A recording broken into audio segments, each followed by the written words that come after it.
Boa noite, fiz umas atualizações na chocadeira. Coloquei essa parte de cima aqui onde ficam os controladores. A madeira está desconectada porque está aberta aqui. Fiz o sistema de ventilação com exaustor, com 2 ventiladores. Aqui o cabo de rede de conexão que está fazendo o acesso do equipamento. Eu adicionei o display, né, com um pouco mais de melhoria. Lá dentro fiz algumas pequenas alterações que eu vou tentar fazer e mostrar depois direitinho.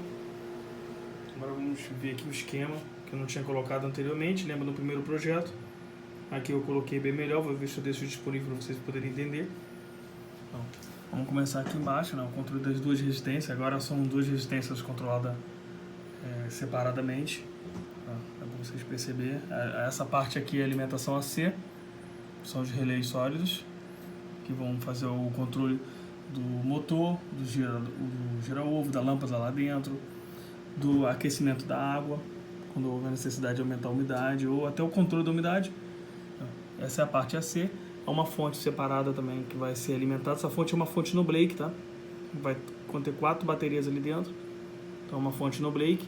Ela vai permanecer essas correntes elétricas. Terá um relé na saída do AC que vai cortar a conexão com o AC, porque ela vai devolver a energia para o mesmo lugar que ela está recebendo.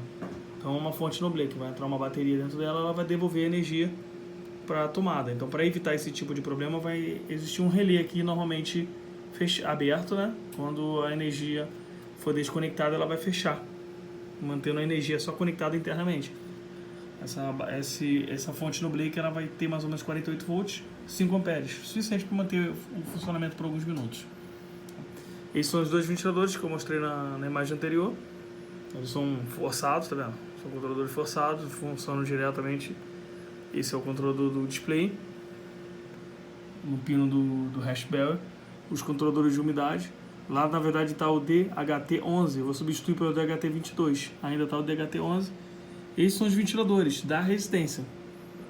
Ela manda o sinal da RPM e eu também controlo a velocidade dos ventiladores individual. Cada sensor desses foram feitos para entrar em modo de emergência. Eles vão receber um sinal com a velocidade programada. Se houver uma falha no computador, ele vai permanecer a velocidade anterior, até o computador iniciar e mandar um comando novamente para eles. Então eles não param de funcionar. Se eu cortar o PWM, ele vai manter a velocidade que foi programada anteriormente. Entendeu? Então não vai parar de funcionar. A mesma coisa acontece com a resistência. Por exemplo, 37 graus está programado. Ela vai receber o sinal, ela vai manter a resistência naquela potência, até o computador voltar, para não perder a função. Por exemplo, se o computador reiniciar, acontecer alguma coisa, não tem problema nenhum. Eu estou pensando num projeto, deixei esse espaço aqui exatamente para isso, para colocar um relé de emergência com controle mecânico, para a temperatura nunca passar de 38 graus.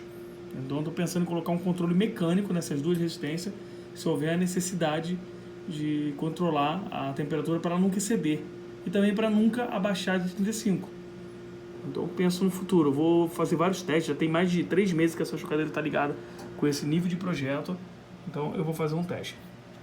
Aqui é onde o mesmo site, só que nesse aqui tem uma vantagem. Eu coloquei o nível de água, claro, né? E eu vou colocar na caixa ali uma entrada de água com uma boia. Esse nível vai ser controlado pelo computador também, claro. O computador vai verificar, vai avisar ali no site qual é o nível de água atual, mas você não vai precisar abrir a chocadeira. Você vai poder colocar uma mangueirinha conectada ali, ou até uma garrafa.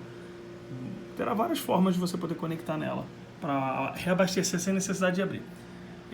Tem alguns ovos que estão ali dentro, eu vou abrir daqui a pouco para mostrar para vocês. Claro que o sistema de água não está ativo ali ainda. Tem alguns ovos ali que estão em teste.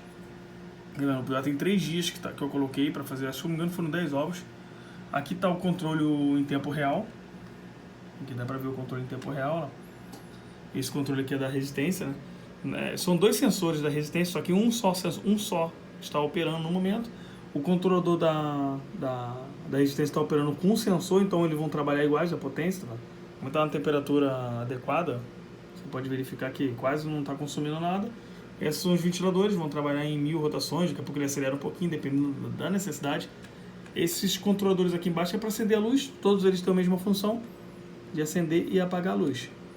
Entendeu? A chocadeira que também não está conectada no relé, tá? Essas lâmpadas. Ela não está conectada no relé ainda. Tem bastante teste que vai ser feito, eu vou fazer bastante alterações dentro dessa chocadeira ainda. Vou abrir aqui para mostrar melhor. Essa novidade aqui das duas resistências, está bem escuro, não dá para identificar, né? Os dois ventiladores com controladores e as duas resistências, elas trabalham individualmente. Ali está o sensor de umidade, como eu falei, ela está usando um sensorzinho, é o DHT11, vou substituir, e os ovos de teste. Tá bom? Isso aí, eu vou modificar isso tudo, a bandeja será alterada, será uma bandeja de alumínio.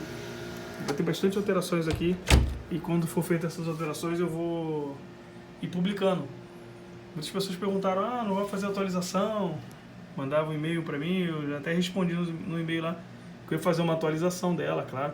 Ela está funcionando há alguns meses, coloquei os ovos agora, ela não tinha ovos nenhum ali, tinha sempre um sensor analógico e um outro monitorando as informações. Eu deixo sempre um monitoramento para poder saber o que está acontecendo. Vou jogar aqui para vocês verem, tá vendo? Esse monitoramento é uma plaquinha que está ali dentro. Ela no momento está até parada, mas eu vou reiniciar ela. Ela diz tudo o que está acontecendo, ela fica guardando um log para mim. Nesse log eu consigo saber se alguma coisa aumentou, se diminuiu. Esse log também ele fica salvo aqui. É um banco de dados que eu vou criar um sistema de relatório que você vai ter um gráfico, quanto a temperatura se manteve entre aquele tempo, a umidade, tudo isso. Sensor externo, isso aqui é bem fundamental, o sensor externo e a umidade do ar externo. Vou te explicar por quê. Ali dentro eu criei um compartimento de entrada de ar e eu tenho duas portas aqui, analógicas digitais, que eu vou utilizar elas para esse tipo de controle. Esse controle é para ele puxar o ar de fora ou devolver. Ou vice-versa, eu vou tentar projetar um tipo de ventilador para poder controlar a umidade de fora e de dentro, para evitar até o acionamento das resistências, a economia de energia. Por exemplo, aqui nós temos a resistência da água. Então, se eu tiver com a umidade baixa, eu posso acionar a resistência, embora essa água vai sempre ficar entre uma temperatura entre 35 a 37 graus, vai ficar sempre essa temperatura. Mas eu posso evitar utilizar a resistência da água, evitar acionar esse relé, se eu conseguir utilizar a função externa. Exemplo, tenho 76% de umidade do ar, eu posso puxar o ar bem devagarzinho, um controle com PWM, para puxar o ar bem devagar e equilibrar a umidade aqui dentro, para sempre manter entre um nível, entre 55, tá vendo? Ela tem que ficar entre 55 a 65. Claro, eu tirei o pote d'água ali de dentro, ela está 53 porque não tem água nenhuma ali. Daqui a pouco eu vou colocar. E esse sensor também, esse DHT11, ele falha muito. Ele tem uma diferença de umidade de temperatura entre 1 grau. Ele falha muito, eu não tenho como garantir se está 55 graus ali dentro. Eu vou substituir por esses dois sensores aqui, que são bem mais precisos. Tem um intervalo de 1 segundo e são bem mais precisos. O esquema é esse. Vou deixar publicado aí para vocês poderem ver. Tá? Todo o projeto. Funciona muito bem agora. Claro que vai entrar a fonte no Blake. Ela tem a entrada de 48 volts. As saídas são essas, 3.3, 12 volts com 5 amperes, 5 volts com 10 amperes e 3.3 com 10 amperes. Vão entrar 4 baterias aí, 48 volts. E ela vai alimentar de resistência também em caso de necessidade. E esse sistema da fonte no Blake, eu estou projetando, eu estou criando essa fonte, ela não foi comprada, eu estou desenvolvendo essa fonte do zero. No momento eu estou usando uma fonte de computador ali, tá? Eu desmontei uma fonte de computador e coloquei ali dentro, que tem essas voltagens. E eu estou criando uma fonte que ela é capaz de economizar energia no caso de falta de energia. Exemplo, os ventiladores forçados, eu diminuiria a capacidade de exaustão e aumentaria a capacidade de ar. Ali dentro, poderiam economizar energia, todos os sistemas entrariam em modo econômico. O LED do display eu diminuiria a potência. Eu posso mandar um comando por Raspberry para diminuir o nível de processamento, entrar em modo de emergência. Todo o procedimento de girar ovos, eu posso diminuir o ciclo, o tempo dele. Por exemplo, gira em 3 horas. Eu posso diminuir o ciclo. Todas essas funções eu vou diminuir no momento que faltar energia externa, para poder garantir que a bateria funcione o mais tempo possível. Tem um espaço ali bastante para a bateria. Ele está em processo de girar os ovos, tá vendo? Ele está em processo. Entra uma coisa aqui que não está no projeto também. Eu vou colocar um pequeno motorzinho para pulverizar a água em cima dos ovos, no finalzinho do processo 3, tá vendo? A pulverização, ela vai pulverizar uma água bem morninha, bem fininha, em cima, para quê? Para poder garantir a umidade bem alta ali e também deixar a casca do ovo bem fininha, para facilitar, entendeu? Para facilitar o nascimento. Isso ajuda muito, eu fiz vários testes em questão, perguntei bastante pessoas que conheciam, isso ajuda muito no processo final do nascimento deles.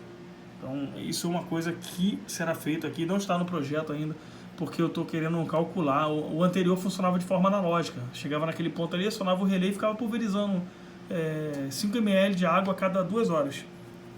Agora não, eu vou criar um processo bem mais avançado que vai analisar esse procedimento para que funcione direitinho. Tá? Eu vou entrar em contato também com pessoas que conhecem para poder verificar o risco dessa função antes de habilitar. E claro que essa função você vai habilitar e desabilitar aqui no site.